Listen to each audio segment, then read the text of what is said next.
გამარჯობათ მეგობრებო. როგორც ხედავთ, საქართველოში ვარ, სახლში ვარ, მოკლედ ჩამოვედი,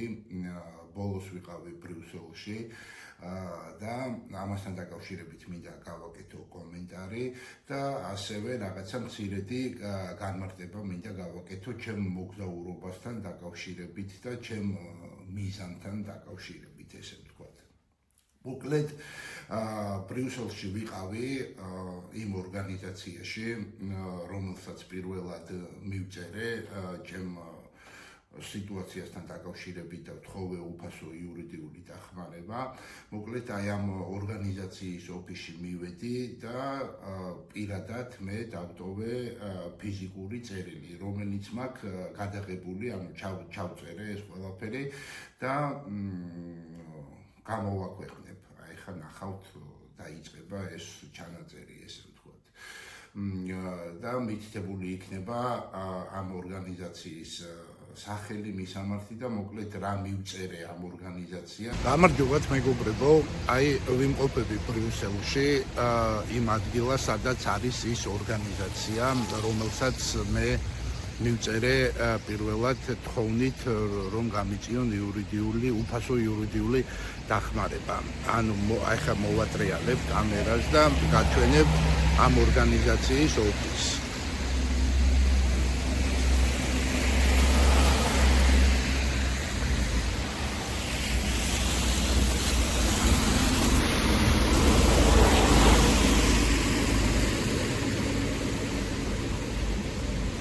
აი მეგობრებო, ეს ოფისია, როგორც ხედავთ. ახლა მივალ ამ ოფისთან და იქ გადავიდებ თან, ისე მოკლედ ფიზიკურად მე თვითონ ჩემ იგივე წერილს, რა წერილითაც მივმართე DHL-ის საშუალებით, ახლა ფიზიკურად მე მოვედი, კიდე რაღაცა მცირედი ტექსტი დავამატე და მოკლედ აი მომზადებული მაქვს ფიზიკური წერილი.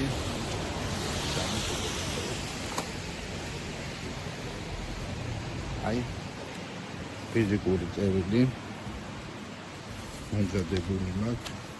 აი ეს მისამართი.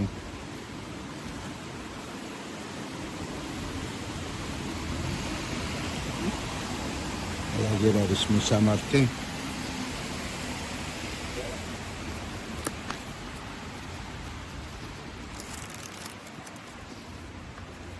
ასე დავუყო. ამ წერილის ტექსტს ვიდეოს მერე მიუთითებ, სად შეგიძლიათ ჩემს საკუთარ ვებგვერდზე ნახოთ ამ წერილის ტექსტი. აი მოკლედ მეგობრებო, მოვედი, აი ხო ხედავთ, აი აქ აწერია ამ ორგანიზაციის სახელი. ჩვეულებრივი პოსტის კუთია, რომელიც გავხსენი. აი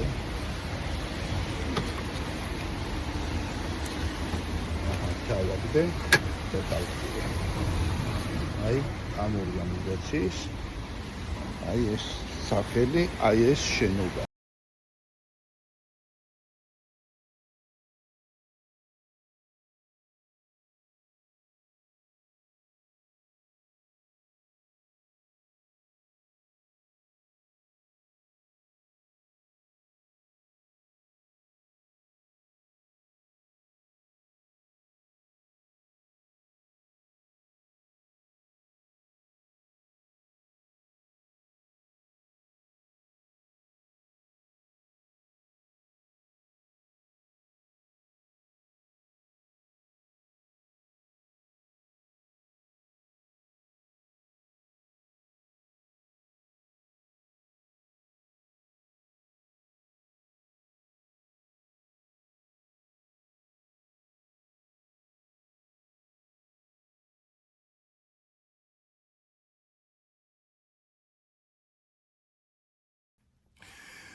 რაც შეეხება მთლიანობაში ჩემს მოგზაურობას, მოკლედ, პარიზში ჩავედი, ავიყვანე თარჯიმანი, სპეციალურად ვეძებდი უკრაინელ ადამიანს. ქართველი თარჯიმანი სპეციალურად არ მინდოდა გასაგები მიზეზების გამო, რომ სუსი არის ივანიშვილის ბიზნეს მცველები, სუს უნდა ერქვეს პირდაპირ ბიძინა ივანიშვილის ფულის მცველები რა, აი ჩვეულებრივი ამბავია რა. აქედან გამომდინარე, დავიწყე უკრაინელი ადამიანის ძებნა თარჯიმნად რა, რომ პარიზში მყოლოდა თარჯიმანი უკრაინელი ადამიანი, ვიპოვე ვიღაცა გოგო, მოკლედ ვიპოვე ეს უკრაინელი ადამიანი, რომელიც მოვიდა, რომ თავარ პროკურატურაში მყოლოდა თარჯიმანი. ამ ადამიანთან დაკავშირებით ცოტა გაურკვეველი სიტუაცია აღმოჩნდა, მაგრამ ამის დრო ეხლა არ არის. ეხლა ამის დრო არ არის, თორემ ეს ალკე ისტორიაა რა, ეს თარჯიმნის ისტორია. მოკლედ მივედი ამ თარჯიმანთან ერთად პარიზის ცენტრალურ პროკურატურაში და გავარკვიე ის, რომ ადვოკატის გარეშე ძალიან ძნელია ეს ყველაფერი რა. ბევრად ადვილი და ბევრად ხარისხიანი და ბევრად კარგად გამოვიდოდა და ყველაფერი კარგი იქნებოდა, რომ ყოლოდა ადვოკატი. ამის საშუალება ეხლა მე არ მაქვს, რომ პარიზში მყავდეს ადვოკატი ბიძინა ივანიშვილის წინააღმდეგ და აქედან გამომდინარე, ჩემი სახსრებით, აი რა ვიცი რა, რაც შევძელი ეს გავაკეთე, მაგრამ ნიშანდობლივი ის არის და მე რა თქმა უნდა ამას ვიაზრებდი, რომ ადვოკატის გარეშე ცოტა რთული იქნებოდა, მაგრამ ჩემი ესე ვთქვათ რეზულტატი არის ის, რომ როგორც მინიმუმ საფრანგეთის პროკურატურამ ჩემი საჩივარი იცის, ჩემი პრეტენზია იცის და ჩემი დავის საგანი იცის, რომელიც არის დაფიქსირებული დიაიჩელის გზავნილით, რომლის ოფიციალური საბუთი მაქვს, რომ დიაიჩელი ჩაბარდა, ამის საბუთი მაქვს, უბრალოდ ეხა იქ რა თქმა უნდა, ჩემს გარდა ძალიან ბევრი, ჩემი საქმის გარდა ძალიან ბევრი საქმეა, თავისთავად და თავისთავად რიგში ვარ და ეს არ არის დაუშვათ ერთი კვირა ან ერთი თვე რა, შეიძლება რაღაცა დრო დაჭირდეს, როდესაც ესე ვთქვათ ჩემს წერილს, ჩემს საჩივარს განიხილავენ რა, როგორც მინიმუმ წაიკითხავენ და დააფიქსირებენ, რომ რაღაცა კომენტარს გაუკეთებენ, მოკლედ ჩემს მიმართვას. ჩემი რეზულტატი არის ის, რომ მე მივმართე, ეს დაფიქსირდა, მე მაქვს ოფიციალური დიაიჩელის საბუთი და ნებისმიერ დროს საფრანგეთის პროკურატურაში თუ დაისმება კითხვა და როგორც მე ვფიქრობ და რთული როდესღაც დაისმება აუცილებლად ეს კითხვა საფრანგეთის პროკურატურასთან იქნება მიმართვა, რომ აი მამუკა კუნთელია მამა და ამ თარიღში მოგწერათ წერილი და აი ამასთან დაკავშირებით ალბათ რა თქმა უნდა საფრანგეთია, რა თქმა უნდა ევროპა და იქ ყველაფერი არის ისე როგორც უნდა იყოს უმაღლეს დონეზე და რა თქმა უნდა საფრანგეთი უპასუხებს, რომ ჩემგან მიღებული აქვს წერილი და ის ტექსტიც ალბათ სავარაუდოდ შენახული იქნება რა. მოკლედ ჩემი ესე ვთქვათ შედეგი არის ის, რომ ეს პროცესი დავაფიქსირე თარიღებით და როგორც საჭიროა ყველაფრით, აი ვიდეოს გავაკეთე, დიაიჩელითაც მივწერე, ფიზიკურათაც ჩავედი რა, რა ვიცი ხა მეტი ადამიანმა რა უნდა ქნას რა, მაქსიმუმის გავაკეთე ესე ვთქვათ რა. წერილობითი მიმართვაც გავაკეთე, ფიზიკურათაც ჩავედი, გადავიღე ყველაფერი, დავაფიქსირე და ეხა ავტვირთავ ციფრულ სამყაროში რამოდენიმე პლატფორმაზე, რომ ეს ქრონოლოგია უკვე გაციფრულდეს და ციფრულად დაფიქსირდეს რა. აი ეს არის ესე ვთქვათ ჩემი მთელი მოგზაურობის ღერძი რა, მთელი მოგზაურობის შინაარსის და აზრის და ესე ვთქვათ მიზნის აი ესე ღერძია ეს ყველაფერი, რომ მოხდეს ამის დაფიქსირება ამ ქრონოლოგიის, რაღაც აი ამ დიდ ქრონოლოგიაში აი ამ ეპიზოდის, რომ მე პრეტენზია მაქვს და სურს მქონდეს ოფიციალური იურიდიული დავა კონკრეტულად ბიძინა ივანიშვილზე, რომ ის არის ავადმყოფი, სადისტი, მანიაკალური ზრახმებით, რაღაც ცხოველები მიყვარს და რაღაც არც მინდა ცხოვრა, რაღაცა ქმნილება რა, რაღაცა ბიობაქტერია რა, რაღაცა ბიობაქტერია, რომ მე მაგას ვერ ცხოველს უწოდებ, ვერც ადამიანს რა, იმიტომ რომ ადამიანებიც მიყვარს და ცხოველებიც რა, ბიძინა ივანიშვილი აი რაღაცა ბიოლოგიური გაურკვეველი ბაქტერია რა. რა თქმა უნდა, უარყოფითი ბიოლოგიური ბაქტერიაა რა. ბიოლოგიური ბაქტერიის მიმართ, ბიძინა ივანიშვილის მიმართ, მინდა დავაფიქსირო, რომ მაგ იურიდიული დავა და მაგ აი ესეთი კვალიფიკაციით პრეტენზია. რასაც მე დარწმუნებული ვარ, რომ დავამტკიცებ. დღეს თუ ვერ ვამტკიცებ, მომავალში მე დარწმუნებული ვარ, რომ ჩემ პრეტენზიას ამ უარყოფითი ბიოლოგიური ბაქტერიის მიმართ, ანუ ბიძინა ივანიშვილის მიმართ, მე დავამტკიცებ. მოკლედ მე საიმიდან უკაცრავად, მოკლედ საფრანგეთიდან წამოვედი, ჩავედი ბრიუსელში და ბრიუსელში მივმართე ამ ორგანიზაციას, ეხლა რო არ გავიმეორო ყველაფერი, უკვე ნათქვამი მაქვს. ვიდეოც ჩემი საუბრის შემდეგ, ვიდეოც ანუ ეს ჩანაწერი როგორ მივედი და როგორ წარიმართა ეს პროცესი, ყველაფერი გადაღებული მაქვს, ყველაფერს ნახავთ და მოკლედ აი ესე იგივე დატვირთვით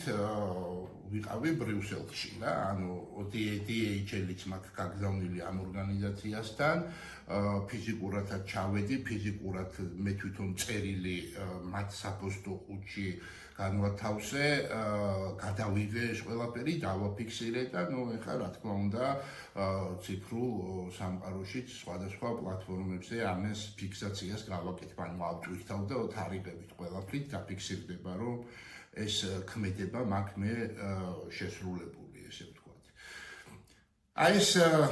განმარტება და ეს კომენტარი მინდოდა გამეკეთებინა ჩემს მოგზაურობასთან დაკავშირებით და გავაკეთე კიდეც. ეხლა მინდა მცირედი რაღაცა კომენტარი გავაკეთო იმ ადამიანებთან დაკავშირებით, ვისგანაც რაღაცა ქართველებთან დაკავშირებით. ანუ ამ ქართველ ადამიანებთან დაკავშირებით ცოტა გაკვირვებული ვარ და გაკვირვებული ვარ ესე ვთქვათ აი სიღმეზე რა, მოცემულობის სიღმეზე ვარ გაკვირვებული ქართველებთან დაკავშირებით, იმიტომ რომ ჩემი მოგზაურობის იდეა იყო ის, რომ გავემგზავრე ევროპაში იურიდიული დახმარების საპოვნელად, ესე ვთქვათ, ყველაფერი მაქვს გამოქვეყნებული, ანუ ყველანაირად ვარ საჯარო, ჩემი ვებგვერდის მეშვეობით, ჩემი YouTube არხის მეშვეობით და ასე შემდეგ. ანუ უბრალოდ ადამიანმა Google-ში მამუკა კუნთელია უნდა ჩაწეროს ლათინურად,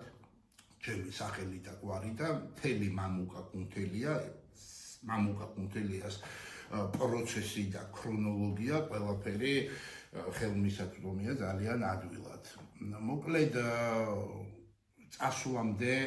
აი ესე საჯაროდ, რა ვიცი, გავაკეთე პოსტი და რა ვიცი, ყველანაირად მოკლედ მე ვინც მიყურებს ქართველები აუცილებლად ნახავდნენ წასვლამდე ჩემ წასვლასთან დაკავშირებით რა კომენტარს ვაკეთებდი და რას ვამბობდი მოკლედ სანამ წავიდოდი. მოკლედ წავედი, მოვიარე ესე ვთქვათ ევროპის ეს ქალაქები და დავუბრუნდი უკან ქართველებისგან ურეზულტატოდ რა. რა ვიცი ეხა რაც შემიძლია კომენტარი გავაკეთოთ, ანუ რავი, აი ბაბუა ჩემი რო ცოცხალი იყოს და ძალიან დიდი ხანია გარდაცვლილია ბაბუა ჩემი, მაგრამ ბაბუა ჩემი რო ცოცხალი იყოს, აქციაზე მივიდოდა, დადგებოდა და იტყოდა რუსების დედა მოუტყანო. კი ბატონო, რა თქმა უნდა, ბაბუა ჩემს ყველა დაეთანხმებოდა რა და მეც ვეთანხმები რუსების დედაც მოუტყანდა რაც ეთყმნება ყველაფერი მოუტყან რუსების რა მაგრამ აი პარადოქსი და ცოტა აი ის არის რომ ამის თქმა ძალიან ადვილია რა ბაბუა ჩემიც იტყოდა რა ბაბუა ჩემის მაგალითი იმიტომ მოვიყვანე რომ ბაბუა ჩემი გარდაიცვალა 86 წლის ასაკში რა და 86 წლის ბაბუა ჩემი რომ მისულიყო რუსთაველის გამზირზე ისიც იტყოდა რუსების დედა მოუტყანო მაგრამ ვერაფერს ვერ გააკეთებდა 86 წლის იყო რა ნუ რაღაც გარდაცვალებამდე რაღაც უჭირდა მოძრაობა რა ნუ თავის ფიზიკური მდგომარეობიდან მაგრამ აუცილებლად ისიც რუსთაველს რომ დამდგარიყო ისიც იტყოდა რომ რუსების დედა მოუტყანო რა იტყოდა რა მაგრამ ვინ რას აკეთებს ამისთვის რა ამას ხას იმიტომ უსმენ თავარი ეს არის რომ ვინ რას აკეთებს ამისთვის ვინ რას აკეთებს ამ რუსების დედა მოუტყანის გამო ვინ რას აკეთებს ბაბუა ჩემიც იტყოდა რუსთაველზე რუსების დედა მოუტყანო თავარია ვინ რას აკეთებს ამისთვის რა უბრალოდ აი ეს კომენტარი მინდოდა უკაცრავად ეს კომენტარი მინდოდა გამეკეთებინა უკაცრავად ვისაც ეკუთვნოს ნორმალური ადამიანები ვინც უყურებენ რა აი კომენტარი მინდოდა გამეკეთებინა ამასთან დაკავშირებით რომ ნუ რაღაცა რა ეს ჩემს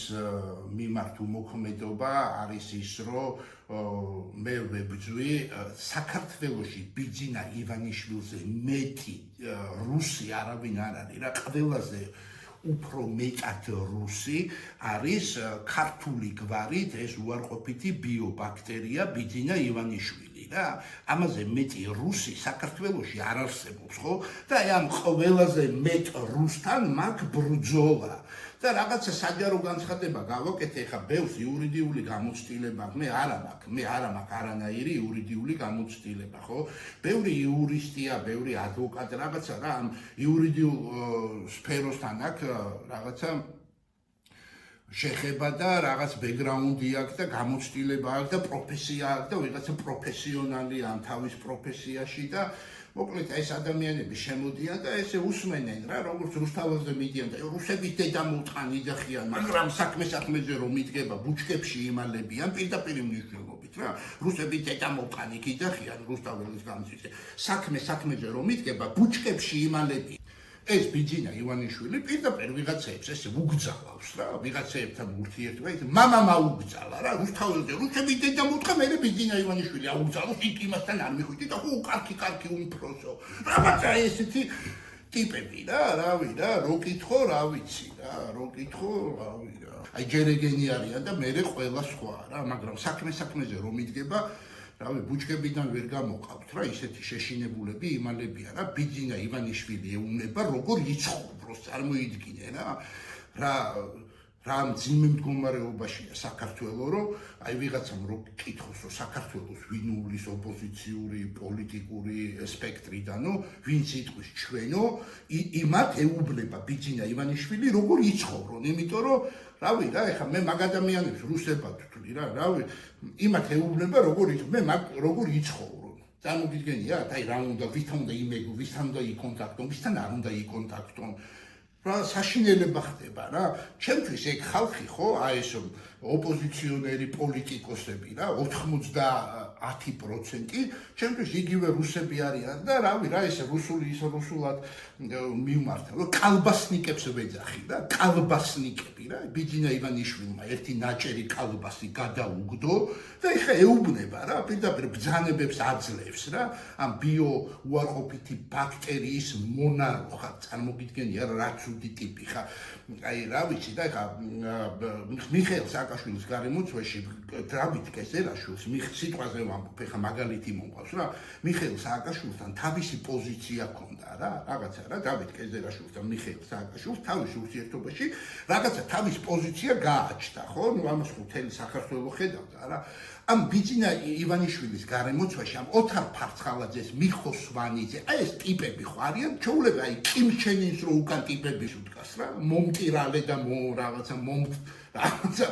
აი ეს ხალხი რო უდგას რა უკან რა რაღაც ემოციებს რო გამოხატავენ რა კიმ ჩენ ინის მიმართ რა, ანუ ის არ არის რა, ყველა არის შნირი რა, ყველა ყავს გაკალბასნიკებული რა, ესე კალბასის ნაჭერი გადაუგდო და ეხა ეუბნება პირდაპირ რა, ვისთან იკონტაქტონ, ვისთან არ იკონტაქტონ, ამასთან ეს თქვი, იმასთან ის თქვი, გამიგე ჩვეულებრივი რა, ჩვეულებრივი სტანდარტული შნირები რა. ხო და ნუ უბრალოდ აი რაც შეეხება ბიძინა ივანიშვილს ამ ავადმყოფს, ამ მანიაკ ავადმყოფს, ხვალ რომ გამოვიდეს, აი სერიოზულად ვამბობ რა, ხვალ რომ გამოვიდეს და ქართულ ხალხს მიმართოს, რომ მე თეთრი ლამაზი წერო ვარო, არ გამიკვირდება რა. მაგის ფსიქო მდგომარეობიდან გამომდინარე, მე ჩემი პასუხისმგებლობით ვამბობ, რომ არანაირად არ გამიკვირდება რა, რომ ეხა ბიძინა ივანიშვილმა ტელევიზიით ქართველებს მიმართოს, რომ არის თეთრი ლამაზი წერო. რა თქმა უნდა, ეხა ეს ხროვა, ეს რაღაცა მიკრობაქტერიები, ეს ოთარ ფარცხალაძე, მიხო სვანიძე და დანარჩენები ეთქვიან, ვაიმე როგორ გიხდება ბიძინა ფრთებიო, ვაიმე როგორ გიხდება ეს თეთრი ფუმფულა ფრთებიო. აი ესეთი წარმოუდგენელი სამარცხვინო სიტუაცია სამწუხაროდ საქართველოში და კიდევ დაუბრუნდები იმ თემას, რითიც დავიწყე და უკვე დასასრულისკენ მივედი, რომ ჩემი გამგზავრებაც იყო აქედან გამომდინარე, რომ საქართველოში და საქართველოში ამჟამინდელ სიტუაციაში, რა თქმა უნდა, მე არანაირი შანსი არ მაქვს იურიდიული ბრძოლა რო წარმართო და ნუ წარმატებაზე ხო საერთოდ საუბარი არ არის, ჩვეულებრივად ჩვენ ცხოვრობთ ამ რაღაცა უარყოფითი ბიობაქტერიის კოლმეურნეობაში რა, რაღაც მაგის კოლბაში ვცხოვრობთ, ესე ვთქვათ რა, სადაც არის განთავსებული ეს უარყოფითი ბიობაქტერია. აქედან გამომდინარე მივმართე ცივილურ სამყაროს და გავემგზავრე ევროპაში და მოკლედ პროცესი მიმდინარეა, ნახოთ რა იქნება, მაგრამ იმაში დარწმუნებული ვარ, რომ როდესღაც ყველაფერი ისე იქნება, როგორც მე წარმომიდგენია და ყველაფერი დამთავრდება ჩემს სასარგებლოდ, იმიტომ რომ მე მაქვს სიმართლე, რაც ჩემო წინააღმდეგეებს არ აქვს. ამით მინდა დავამთავრო საუბარი, დიდი მადლობა, შემდეგ შეხვედრა.